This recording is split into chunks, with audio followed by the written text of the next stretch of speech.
Okay, my name is Mansi Soni and welcome back to my channel smart tech. So आज हम discuss करने वाले एक ऐसा क्वेश्चन जो सभी स्टूडेंट्स पूछते हैं, या is DSA important for interviews?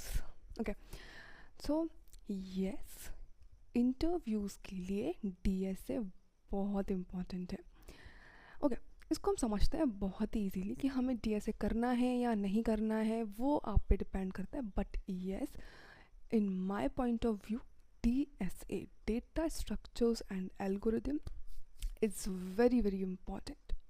हमें किस पर ज़्यादा फोकस करना है? हमें डीएसए पे ज़्यादा फोकस करना है या फिर हमें डेवलपमेंट में ज़्यादा फोकस करना है? सो ये सारे क्वेश्चंस के आंसर आपको आज इस वीडियो में मिलेंगे।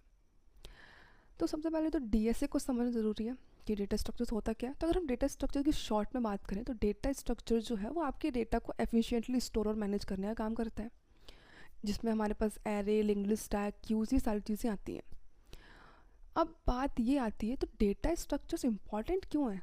डेटा स्ट्रक्चर्स को इंटरव्यूज़ में इतना पूछा क्यों जा रहा है? क्योंकि जो इंटरव्यूअर होता है, जो कंपनीज होती है, वो आपके प्रॉब्लम सॉल्विंग स्किल्स को चेक करती है कि आप प्रॉब्लम्स को किस टाइप से सॉल्व कर रहे हो, कितने एफिशिएंटली उस क्वेश्चन को आप सॉल्व कर रहे हो। तो वो चीज़ आपको डेटा स्ट्रक्चर्स के कॉन्सेप्ट ही बताती है कि आपका जो भी क्वेश्चन होगा उसमें किस टाइप की एल्गोरिदम लगेगी। देखो, क्वेश्चन को सॉल्व करने के कई तरीके होते हैं, उन कई तरीके से आप बेस्ट जो भी हमारा वे होता है उसको सिलेक्ट करते हो।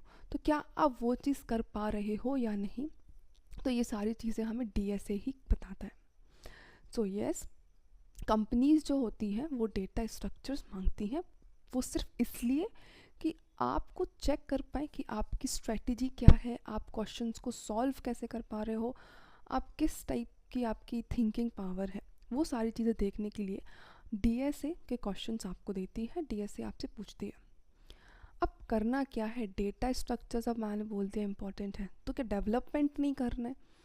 डेवलपमेंट भी इम्पॉर्टेंट है। देखो क्या होता है, अगर आप किसी एमएनसी कंपनी में ट्राई कर रहे हो, जैसे आप चाहते हो आपको गूगल, माइक्रोसॉफ्ट, टीसीएस, इन्फोसिस, कुछ इस टाइप की कंपनीज में आपको इंटरव्यू देना है, ये आपकी ड्रीम कंपनीज है, तो वहाँ पर आपको डेटा स्ट्रक्चर में अच्छी कमांड करनी पड़ेगी। डेटा स्ट्रक्चर्स के बिना वहाँ पर कुछ भी नहीं होगा। You have to focus on data structures, आपकी अच्छी कमांड होनी चाहिए, आपके सारे कॉन्सेप्ट्स अच्छे से क्लियर होने चाहिए डेटा स्ट्रक्चर्स के। बिकॉज ये कंपनीज किसी भी लैंग्वेज पर टारगेट नहीं करती हैं कि आपको सॉफ्टवेयर डेवलपमेंट आना चाहिए, आपको वेब डेवलपमेंट आना चाहिए, फ्रंट एंड बैक एंड, ये सारी चीज़ें आना चाहिए। नहीं, एमएनसी कंपनी सिर्फ आपकी स्किल्स को चेक करती है कि आपकी थिंकिंग पावर क्या है, आप लॉजिक बिल्डिंग आपकी किस टाइप से है, तो ये सारी चीज़ें देखती हैं एमएनसी कंपनीज। तो वहाँ पर डेटा स्ट्रक्चर्स पे ये लोग फोकस करते हैं कि आपका डेटा स्ट्रक्चर्स कैसा है। तो यस, अगर आपको एमएनसी कंपनीज में जाना है, अगर आपका टारगेट वही है, तो वहाँ पर आपको डेटा स्ट्रक्चर्स पे ज़्यादा फोकस करना पड़ेगा। And second thing is development. कुछ कंपनीज ऐसी होती हैं, हम स्टार्टअप कंपनीज की बात कर सकते हैं, या फिर ऐसी कई कंपनीज होती हैं जो टारगेट देती हैं कि उन्हें सिर्फ रिएक्ट डेवलपर चाहिए, या फ्रंट एंड डेवलपर चाहिए, या बैक एंड डेवलपर चाहिए। तो वहाँ पर फिर वो डेटा स्ट्रक्चर्स नहीं देखेंगे, वहाँ पर सिर्फ आपको इन टारगेट जो वो देते हैं उनसे रिलेटेड क्वेश्चन ही करते हैं, आपके प्रोजेक्ट्स देखते हैं, आपने कितने प्रोजेक्ट्स बनाए हैं और किस टाइप से बनाया, आपका फ्रंट एंड कैसा, आपका बैक एंड कैसा, मतलब वो चीज़ उसमें चेक करते हैं। तो एक टाइप से देखें तो फिर वो भी इम्पॉर्टेंट है। तो अब करना क्या है, हम डीएसए करें या फिर डेवलपमेंट करें? दोनों ही चीज़ बहुत इम्पॉर्टेंट है, हमें दोनों पर ही फोकस करना है। हम डीएसए भी करेंगे, हम डेवलपमेंट भी करेंगे। अब पहले क्या करना है, पहले मैं सजेस्ट करूँगी कि आप डेवलपमेंट करें, बिकॉज अभी हम कॉलेज स्टूडेंट्स हैं, हमें इतना कुछ भी नहीं आता है, तो हमें डेवलपमेंट करना है। देखो क्या होता है, अगर हम वेबसाइट्स बना रहे हैं या फिर किसी भी टाइप की कोई भी वेबसाइट बनाई है, तो वो हम रियल वर्ल्ड में देख रहे हैं, तो वहाँ पे आपका इंटरेस्ट का जो लेवल है ना वो बढ़ेगा, आपको उस चीज़ में इंटरेस्ट आएगा कि हाँ, ये प्रोग्रामिंग स्किल बहुत अच्छी है, हम प्रोजेक्ट्स बना रहे हैं। तो अगर हम प्रोजेक्ट्स बनाते हैं खुद के, तो हमें उन चीज़ों में इंटरेस्ट आता है। अगर हम डायरेक्ट डेटा स्ट्रक्चर से स्टार्ट कर देंगे तो हो सकता है हम वहाँ पे गिव अप कर दें। कुछ क्वेश्चंस ऐसे होते हैं कि हम सॉल्व नहीं कर पाते हैं, हम वहीं ब्लाइंड हो जाते हैं और हम सोचते हैं कि नहीं, हमसे नहीं होगा, हम वहीं गिव अप कर देते हैं। बट अगर हम डेवलपमेंट से स्टार्ट करते हैं तो हमारी धीरे धीरे स्किल्स जो हैं, हमारी थिंकिंग पावर जो है वो धीरे धीरे इंक्रीज़ होती है, और हम चीज़ों को धीरे धीरे सॉल्व करना भी सीखते हैं। तो अगर हम पहले डेवलपमेंट कर लेते हैं, उसके बाद अगर हम डीएसए लेते हैं, तो हम डीएसए के क्वेश्चंस भी थोड़े बहुत सॉल्व कर लेते हैं और उसको भी ईजीली हम पढ़ लेते हैं। हम स्टार्टिंग में पढ़ने में टफ़ लगेगा, बट आगे धीरे धीरे क्वेश्चन सॉल्व करते हमसे चीज़ें बनने लगेंगी। हाँ, कुछ लोग ऐसे होते हैं जो डीएसए को पहले करना चाहते हैं, क्योंकि कुछ लोग ऐसे होते हैं कि वो कर लेते हैं, अगर वो डीएसए को पहले उठाते हैं और क्वेश्चन सॉल्व करने देखें तो वो कर सकते हैं। पर कुछ लोग ऐसे होते हैं कि वो डायरेक्ट कोडिंग, अगर हाई लेवल क्वेश्चन सॉल्व करें, अगर आपसे बोल दिया जाए आप सर्चिंग करो बिल्कुल स्टार्टिंग से, तो नहीं होता है ऐसा। हम डायरेक्ट हाई लेवल क्वेश्चन पर नहीं जा सकते हैं, हमें धीरे धीरे चीज़ों को सीखनी होती है। तो बेस्ट थिंग इज़ कि पहले आप डेवलपमेंट करो, आप प्रोजेक्ट्स पे वर्क करो, देन उसके बाद आप डीएस उठाओ। If you are in first year और सेकेंड ईयर, सो आप पहले डेवलपमेंट करो एंड देन उसके बाद आप डीएस उठाओ। बट अगर आप थर्ड और फोर्थ ईयर में हो, so you have to focus on both. आपको दोनों चीज़ साथ में करनी होगी।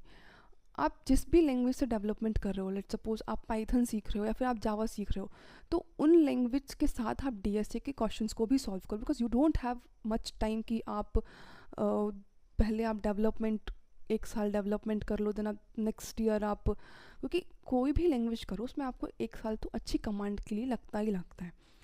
तो आपके पास टाइम नहीं है कि आप दोनों चीज़ अलग अलग करो, आपको साथ में वर्क करना होगा। आप अपनी जो भी लैंग्वेज कर रहे हो, आप पाइथन कर रहे हो, जावा कर रहे हो, सी प्लस प्लस कर रहे हो, आप जो भी लैंग्वेज कर रहे हो उस लैंग्वेज के साथ डेटा स्ट्रक्चर्स के क्वेश्चंस को भी सॉल्व करो। बट अगर आप फर्स्ट ईयर और सेकेंड ईयर में हो, सो यस, आप पहले डेवलपमेंट करो, चीज़ों को सीखो, बिकॉज अभी हमारा माइंड जो है वो उस लेवल का नहीं है। अभी हम प्रोग्रामिंग में आए हुए हैं, अभी हम फर्स्ट ईयर में, सेकेंड ईयर में, अभी हमें नहीं पता कि हमें स्टार्टिंग कैसे करनी है। तो you have to focus on development first, then you can go data structures and projects is very very important. अगर आप प्रोजेक्ट्स बनाते हो तो हमारा इंटरेस्ट लेवल बढ़ता है। अगर हमने एक नॉर्मल सा ही प्रोजेक्ट बना दिया, हमने एक सिंपल सा गेम बनाया, तो हमारा इंटरेस्ट बढ़ जाएगा, मैंने ये प्रोजेक्ट बनाया है। सो प्रोजेक्ट पे वर्क करो। अगर आप प्रोजेक्ट पे वर्क करते हो तो हमारा इंटरेस्ट लेवल बढ़ता है और चीज़ों को सीखने में मज़ा भी आता है। आराम से स्मूथली चीज़ों को हैंडल करनी है, बैलेंस करना है डेवलपमेंट में भी और डेटा स्ट्रक्चर्स में भी। एंड अगर आप फर्स्ट और सेकेंड ईयर में हो तो आपका सबसे अच्छा एडवांटेज ये है टाइम। आपके पास काफ़ी टाइम है, आप आराम से चीज़ों को कर सकते हो, बट आपको गिव अप नहीं करना है कि आपने थोड़े दिन किया और उसके बाद छोड़ दिया। नहीं, कंटिन्यूस लेकर के आना, चीज़ों को कंसिस्टेंसी बनाओ। अगर आपने आज स्टार्ट किया है तो एंड होगा तभी आपको रुकना है, नहीं बीच में हमें नहीं रुकना है। तो आपको ये चीज़ करनी पड़ेगी प्रोग्रामिंग में।